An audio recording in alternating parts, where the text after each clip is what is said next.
This is our hot water generator. It has 4 steps.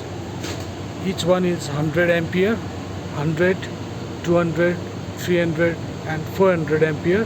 Heaters are placed inside this jacketed vessel and the water is circulated over there.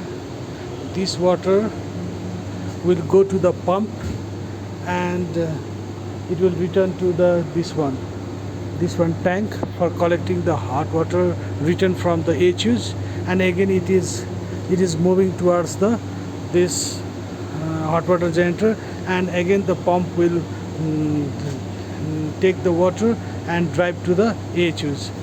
Similar wise, the water returned from here to tank and it will go to the hot water generator and it's again moved to the temperature maintained here is 50 degrees centigrade. It is needed and its voltage is 80 and it is drawing 200 ampere current for 2 steps.